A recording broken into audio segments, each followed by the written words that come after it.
Folks, it's actually here. Nearly 10 years after the previous series finale, Futurama has returned with a brand new episode titled The Impossible Stream. After starting its life on Fox, moving direct to DVD for a few movies, and then landing on cable at Comedy Central, this new season of Futurama is dropping on Hulu to likely live out the rest of its days on streaming, or Disney Plus outside the US. But how was the latest revival's premiere? Did it live up to the hype? Did it fall into some of the same pitfalls that the previous era did? Well, there's a ton to dig into and go over, so let's get into it. Welcome back to the world of tomorrow!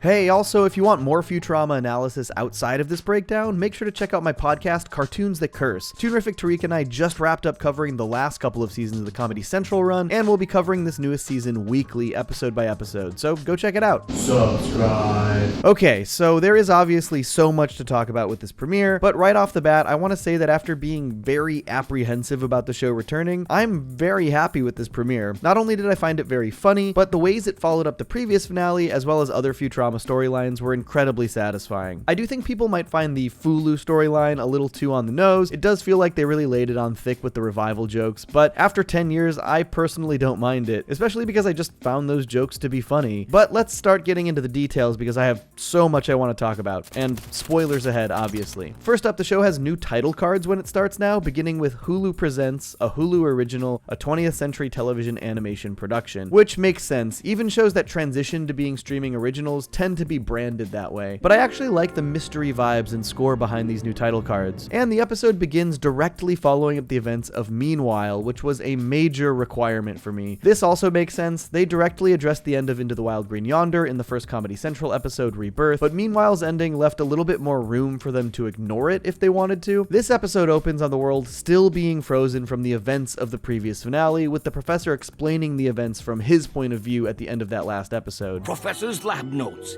Final entry.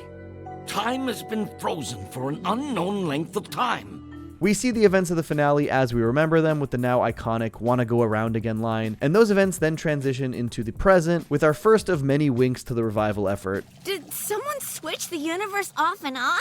It feels like we got rebooted. This is pretty classic for Futurama. They referenced their first cancellation in Bender's Big Score, and the second in Rebirth with their opening sequences, though this episode definitely makes a lot more jokes about it throughout the episode than either of those last ones. But Futurama also kind of invented revivals, so I give it a pass. But let's talk about this new intro sequence. They've actually made changes. For one, the Hulu Rama logo that we saw from the trailers that transitions to Futurama is actually in the titles for this run, which will probably be weird for people watching on Disney Plus, but oh well. And our first title caption is "Avenged" in bloody red letters, a direct follow-up to the caption from the previous finale, which said "Avenge Us" in the same font. For the intro sequence differences, there are actually a few changes. The first is a totally blink and you'll miss it thing. As we zoom into New York, you can now see the Vampire State Building on the right side, which made its one and only appearance in the previous series finale, Meanwhile, with Fry jumping off of it. In this first little location, you can now see the Nimbus flying in the background on the top left of the screen. As we fly to the next location, we can now see the Momco building in the background, a major skyline change. This is actually kind of an interesting one. We first see Mom's skyscraper in a fishful of dollars, with a similar but slightly different design to this building, labeled Mom's Friendly Robot Company. They seemed to use this design in the Fox era and then transition to this newer design in the Comedy Central run. This is pretty inconsequential, but the characters flying through the tubes have changed as well, Kif being a notable addition, and you can also see 3 Omicronian ships flying overhead just before it transitions again. In the final transition, we can now see Bender dangling from the Planet Express ship, presumably singing, a reference to the second episode of the entire series, The Series Has Landed. And the last visual change I've noticed is that in the final shot with the giant screen, you can now see the Robot Arms apartments on the left side, of course where Fry and Bender have lived for almost the entire series. But the most important thing is that the full title sequence has returned. During the Comedy Central era, they almost always cut the title sequence short, including removing the old cartoon clips from the screen at the end. But to me, the biggest sin was always removing this final music cue from the theme song.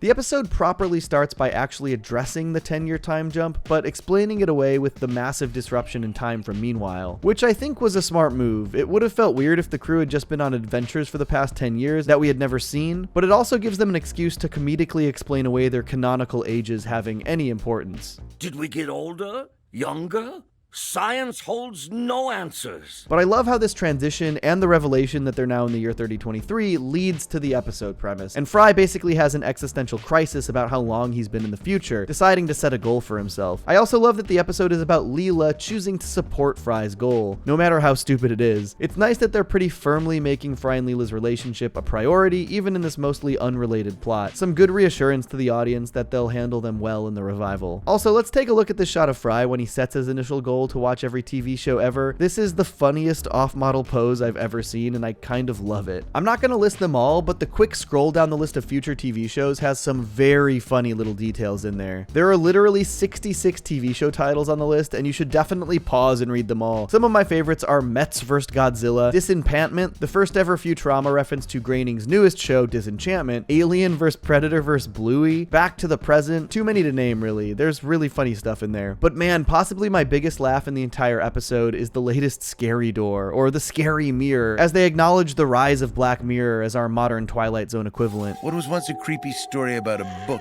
is now about an e-reader that's too greasy to hold. Fry ends up deciding to try and binge all of All My Circuits, and they sort of use it as a stand-in for Futurama itself in their meta commentary here. Which final season? They got canceled like 3 or 4 times. It was so great to see more clips of All My Circuits. Those have always been a highlight of the series for me, and the clips we see in this episode are so funny. Calculon!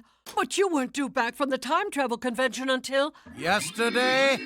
But I'm glad that they found a way to futurize the concept of Fry binging a show, fitting him into a still suit, a Dune reference, that sustains him while he binges for basically an entire year. It would have kind of been boring if it was just about Fry sitting on the couch watching All My Circuits. And they find a fun way to turn this into a future dilemma as well, with Fry's consciousness being tied to his binge, meaning if the series ends before it untangles, he will die. The solution, again, pretty on the nose, to go to Hulu and get them to start producing more episodes so that his binge doesn't stop. This is definitely the most meta they've gone with a return episode, referencing the cancellation and revival so often, but personally I don't mind it. I think for the most part the jokes are very funny, and it also ties into enough aspects of the show's history to make it a fun ride. The Hulu executives are even the same execubots we saw in Bender Should Not Be Allowed on Television, and other television related episodes, like Calculon 2.0, and they directly address a majorly important plot point from the Comedy Central era to make this actually make sense. There's one teensy hitch. You know the star of the show, Calculon? He's dead. I'm so glad this wasn't something they ignored, and I hope it's a sign that they won't ignore much else continuity-wise while moving through this new era. This truly just felt like it picked up exactly where the show left off. At the end of Calculon 2.0, the robot devil was just fed up with Calculon, so he's of course incredibly eager to send him back to Earth. Oh, glorious rapture.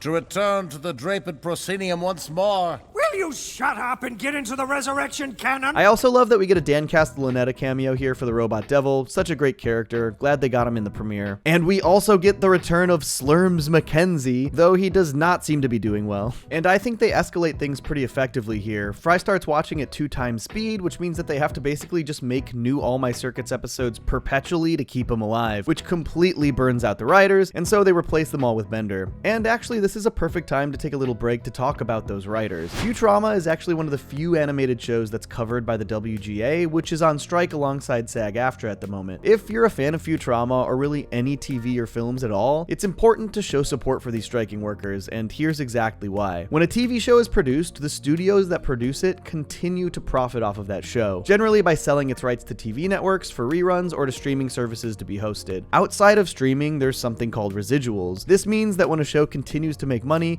the people who helped create that show in the first place share in that profit, which only makes sense. It's only fair. Why shouldn't the people who made these things profit from the continued revenue created by their work? Unfortunately, for streaming media, residuals barely exist at all, with actors and writers sometimes getting checks for mere pennies when their shows are bought and sold. With the entire industry shifting to streaming in the past few years, this is not acceptable or sustainable. The creators deserve to share in those profits. This is not a matter of rich people fighting over money. The majority of writers and actors can barely make ends meet, and these residual checks have previously made these careers sustainable. This is no longer the case. The problem is that the revenue exists. These shows are actively, persistently creating revenue, and the greedy CEOs of these studios are keeping it for themselves and hauling in massive bonuses for millions of dollars. It's deplorable behavior. There are a lot of other issues at stake in these strikes as well, and I'll talk about more of them in future videos. But while I'm talking about this series, I want to do my part to show my support for the creatives who made them possible. I'll be posting links in the description for places you can donate donate to help support the striking workers. Thanks for listening. Now let's get back to Futurama. Okay, I also loved how this room of writers are just character models for a ton of the current Futurama writers. This guy on the left is clearly designed after Patrick Verone. You've got Eric Horsted's head right here. This head on the floor is one of the new writers, Shireen Najafi, who I have actually worked with in the past. She's great and very funny. Over here we've got two other new writers, Cody Ziegler, and lastly Ariel Ladenson, who hilariously is actually wearing the same outfit as in her Instagram profile picture. I had to look her up to figure out who this was, but I love that attention to detail, and I think it's just fun to acknowledge the real world writers room of Futurama here. So All My Circuits ends up getting canceled because they were making it too fast with a robot writer, and I really liked the way that they tried to ease Fry out of his binge by transitioning the show into a synced up live performance. It's a cool concept. Unfortunately, it goes terribly wrong. They end up destroying Fry's binge chair, with everyone believing that Fry is dead. He's dead! I killed him by encouraging his hopes and dreams. How could I have been so stupid? Obviously, Fry didn't die, and this was immediately revealed, but it is nice to just see them double down on Leela's love for Fry with her devastation at the thought of losing him. Again, it continues to encourage me that they'll handle their relationship properly in this run. There's also a little tag where Fry talks to a panel at the White House that includes Nixon, where they talk about the dangers of streaming TV, and it seems like they're really just trying to reassure the audience that this revival was made with care. Don't reboot a show if the quality isn't gonna be there. Which is, again, on the nose, but personally I think the episode delivers, even when some of the episodes in the previous run of the series perhaps didn't deliver on that quality. I really can't tell you how nervous I was about this show coming back, but honestly, the first time watching this premiere episode, I almost felt giddy. They did so much that I hoped they would. They directly followed up Meanwhile in a way that both fit the storyline and addressed the time jump between seasons. They didn't ignore status quo shifts like Fry and Leela's relationship or Calculon's death, and most importantly, it was funny. I think the one episode we have that can be directly compared to this one is Rebirth, the very first episode of the Comedy Central era. Both followed up episodes that were meant to be finales. Rebirth used a little bit more of a metaphorical storyline with the characters literally being reborn, while the Impossible Stream did a bit more of a meta storyline with the All My Circuits reboot. But personally, I like the Impossible Stream a lot more than Rebirth and Execution, and honestly, more than a lot of episodes in the Comedy Central era. In my opinion, this is a much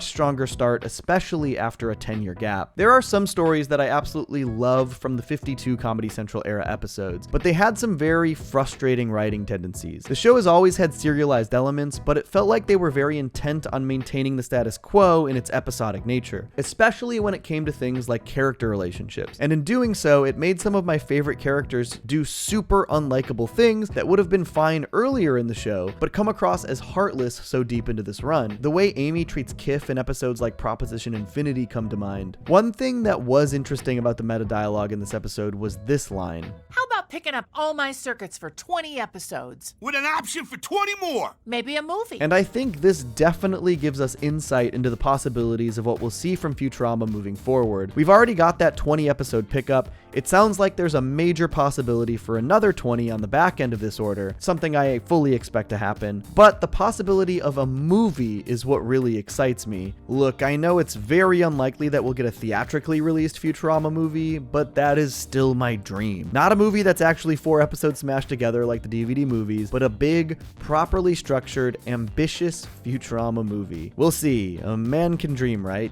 Cue Man Can Dream clip. Next week is the episode titled Children of a Lesser Bog, and the description on Hulu is that Kif and Amy's kids emerge from an alien swamp. This is following up the promise made in Kif Gets Knocked Up a Notch 20 years ago, and this is the kind of potentially status quo shifting story that really excites me. It is surreal to be covering new Futurama on this channel. This is a show that has meant so much to me for most of my life, and while I've been nervous about the show's return, I'm really excited to keep talking about these new episodes and discuss them with all of you. Also, if you're new here, I have a ton of other videos about Futurama that you should definitely check out. But obviously, I want to hear what you think about these episodes and about this new premiere. Did you like it? Was the 10-year wait worth it? Or do you kind of wish the show had just stayed dead? Let me know below in the comments, and tune back in next week for coverage on the next episode. Peace.